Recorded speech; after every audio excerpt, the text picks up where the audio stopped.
Elephants and bees. What does one have to do with the other?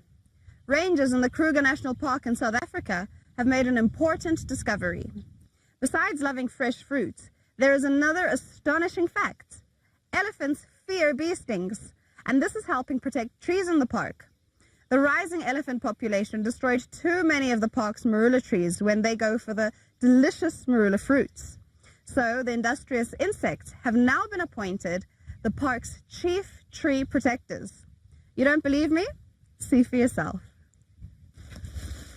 In the middle of the South African bush, zoologists Ronnie Makukule and Robin Cook have set up 50 beehives. The colonies are positioned right next to the Kruger National Park. For more than a year now, the two conservationists have been testing whether honeybees can protect selected trees inside the park. Believe it or not, these bees can ward off the park's largest residents, elephants. Just like people, elephants don't like getting stung. They also have an acute sense of smell and hearing, so one hint of a beehive and they're off. And the reason we're doing that is that in our protected areas here in South Africa, we've got a buildup of elephant densities and concern over the impact that they may be having on our large tree species. And so we're trying to find ways that we can mitigate the effects that elephants have on trees, and thereby placing honeybees in these trees, we're hoping that we can find a new method to actually protect the trees from elephant impact. While elsewhere in Africa, the elephant population is in decline, in South Africa, their numbers are growing. Here, nature reserves are fenced in and equipped with man-made watering holes. Protected and well provided for, the elephant population has flourished, so much so that they've become a problem. The elephants strip trees and shrubs naked, often uprooting them in the process. Cook's Bee Project is a new approach in park management. In the past, a large number of elephants were simply culled.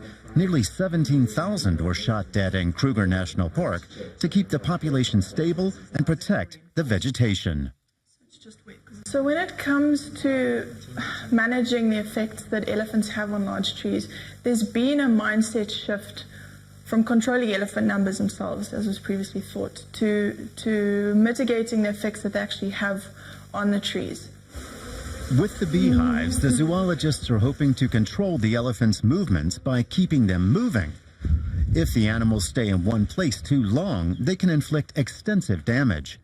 But above all, the conservationists say bees are the perfect way of keeping elephants away from individual objects of particular importance, like trees that have birds nesting in them. In the villages around the park, people have little experience with bees. Many are afraid of them, an attitude Ronnie Makukule is working to change. He plans to start keeping bees in his village and to train some of the local residents as beekeepers. Starting a bee project in this community will help the community to make income out of bees by also starting their own project through bees and also producing honey that they can sell in the supermarkets.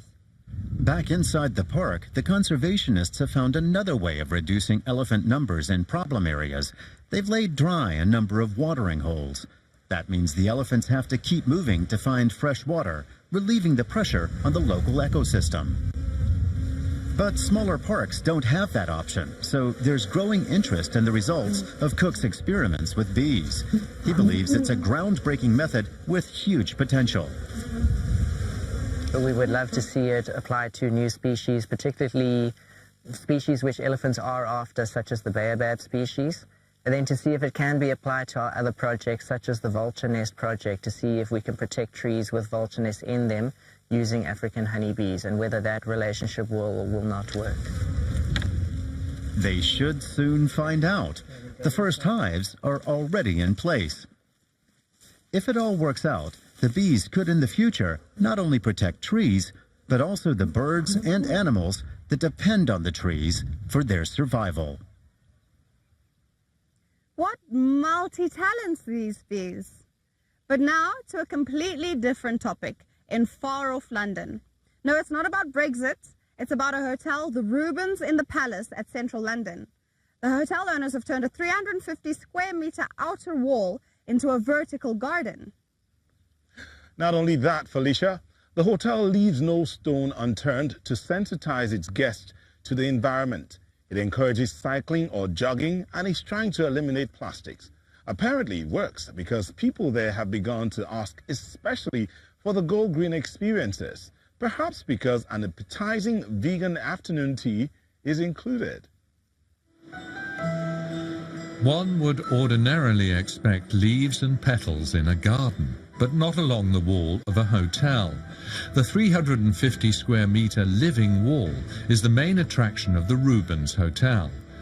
It promises guests a sustainable overnight experience. The living wall doesn't only look impressive, it also serves a purpose. So living wall gives us the opportunity to support insect and wildlife. It helps us reduce energy consumption by keeping the building cooler in the summer, warmer in the winter. It helps reduce localized drainage, and it helps us contribute to keeping a cleaner air for the local environment. By 2022, the Rubens wants to do away with all its plastics, for example, by doing without little giveaway shampoo bottles. Its Go Green initiative aims to help guests make their stay even more environmentally friendly. New research has shown just how harmful tourism is for the environment. According to estimates by the World Tourism Organization, the tourism industry contributes about 8% to worldwide man-made carbon emissions. The Cubic Hotel in London has also dedicated itself to reducing these numbers. In 2013, it transformed an old office building in Whitechapel and recycled 80% of the original material in the process. Instead of ordinary rooms, guests can stay in pop-up rooms, so-called Cubi, that contain a movable bed and bathroom.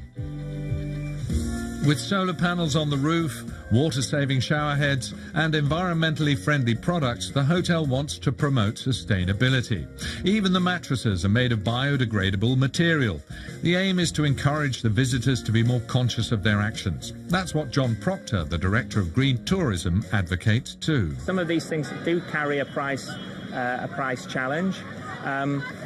But if in the overall, because a lot of the hotels are focusing on efficiency, water savings, energy savings, that can be balanced so they can do some of the other good things, the maybe more expensive options. And if they can take the consumer with them, the consumer's showing evidence that they are willing to pay a little bit more for a sustainable product, if it's genuine. Many seem eager to make this work. Eco-friendly tourism appears to be growing more popular. Now, all we need to do is learn how to forgo little luxuries once in a while for the sake of the environment.